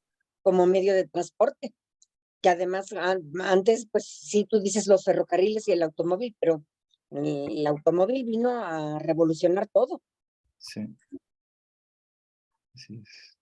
Muy bien. Amigos, ¿alguna participación más? Ya vamos cerrando. Maestra Laura, adelante. Bueno, yo nada más lo que quería agregar, que es algo que también ya hemos discutido y que ahorita creo que podría ser también pertinente para ponerlo como una problemática, es que también la propuesta que están haciendo en la Secretaría de Comunicaciones no ha visto bien claramente el asunto estructural de los edificios y de repente plantean como demoler varios edificios que no necesariamente tienen por qué demolerse, o sea, que estructuralmente están bien. Ahí falta todavía mucho ese trabajo de analizar qué edificios verdaderamente sí requieren ser demolidos, como el A, que es el que da a Eje Central, pero estábamos viendo precisamente los edificios que están en Xola, que dan a Xola, y que aparentemente era como la entrada principal que te recibe con los murales de O'Gorman, muy bien ese vestíbulo, y que culminan con esta torre también de O'Gorman, que tenemos que ver de qué forma se tiene que justificar, y nosotros apoyar mucho en la idea de esto mismo, de que por costo-beneficio, en tanto que tienen ellos nada más un año para llevar a cabo todo el trabajo, un X número que son sus 800 millones de pesos que les va a dar el seguro, ¿qué tanto realmente van a lograr hacer en un año y con ese dinero?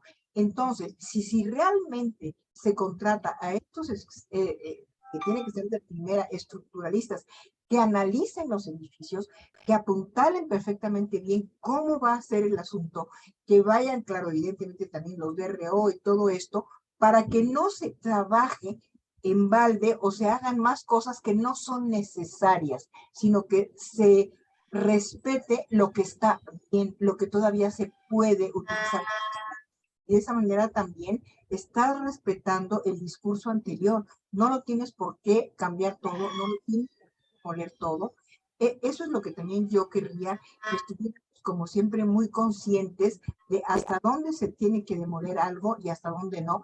Y los murales, por ejemplo, están muy bien. Los que están en Xola no tienen ningún problema, no tienen ninguna fisura, no tienen nada. Bueno, quizás sí, una pequeña remozarlos, limpiarlos, etcétera, pero están muy bien. Entonces, creo que también por ahí hay que insistir para que no hagan trabajos en balde y no se gaste más de lo que no se tiene por qué gastar. Pero eso no se iban a mover. Nos dijeron que esos no se iban a mover. ¿Eso se iba a quedar? En un momento dado también se cuestionó porque habían dicho que sí se iba a demoler todo, y entonces fue cuando empezaron a surgir todas estas interrogantes. Igual ellos, algunos piensan que sí, otros que no, pero finalmente no nos han dado, porque pues, no existe el proyecto todavía. Por eso hay que estar como muy conscientes de qué sí se va a demoler, qué no, y qué es lo que se debe de conservar. Muy bien, amigos, estamos por terminar. ¿Alguna participación más? Si no, pues ya vamos a dar las gracias. Quiero comentarles, amigos, que a los que nos están viendo, los que ya llegaron hasta el final del maratón de esta clase, yo me siento como en un taller de arqueólogos, de académicos, de historiadores, de investigadores del arte, recuperando eso que llamaba Proust el tiempo, pero el tiempo hecho concreto, hecho obra de arte, el alma, el quinto elemento del que hablaba el mismo O'Gorman, que es la vida. Entonces, el proyecto tendrá que privilegiar la vida sobre los proyectos arquitectónicos, eso es importante. Y también hay que decirlo, nosotros somos un grupo emergente, académico, cada uno con un historial profesional muy personal, pero abocados a este altruismo, donde queremos dar lo mejor de lo nuestro siendo positivos. Lo que nos han dicho de la maqueta que nos presentaron el 12 de febrero a la que nos presentaron ayer es otro proyecto, antier, es otro proyecto. Y se dijo algo en la mesa, el proyecto no está acabado, por eso necesitamos más voces. Vengan a la mesa, somos participantes, somos parte de la sociedad activa y si nos permite el maestro Joaquín, vamos a impulsar una entrevista en el muy corto plazo, porque esto ya es una carrera contra el tiempo, para que sea escuchado y muestre todo este conocimiento y esta propuesta con esa visión clínica, histórica, horizontal, de una ciudad autosustentable recuperando la historia de su pasado y de los grandes maestros. Eso es lo que yo podría decirles, amigos. ¿Algo más que decir con que nos despidamos, maestro Joaquín? Pues yo les quería agradecer muchísimo por la invitación, realmente cuenten conmigo con con cualquier material, cualquier documento que necesiten para cualquier cosa, yo estoy totalmente dispuesto a colaborar. Muy bien. Agradecerles la gestión a la maestra Esther y a la maestra María Rocío, y a la maestra también Lucila, que son más cercanas a ti en ese sentido y te convencieron. Las viste tan conmovidas que dije, vamos a intentarlo. Yo creo que funcionó. Es el primer programa número 1. Nada más te comento, ahora que nos los puedas compartir, lo vamos a subir a nuestro Face, lo vamos a compartir en la unidad con todos los habitantes. Hay ahí como 2 watts que tienen a las 500 familias. Claro que sí. Y desde luego que se lo haremos llegar al secretario y al equipo de trabajo. Muy bien, pues ya nos despedimos. Gracias, saludos a todos. Gracias, la maestra Guille. Adiós todos. Y por haber asistido. Gracias. Felicitaciones. Gracias, Joaquín. Abrazo a todos. Buenas noches. Gracias, buenas compañeros. noches. Buenas noches. Buenas noches. Gracias. Arriba el scope. Muy bien.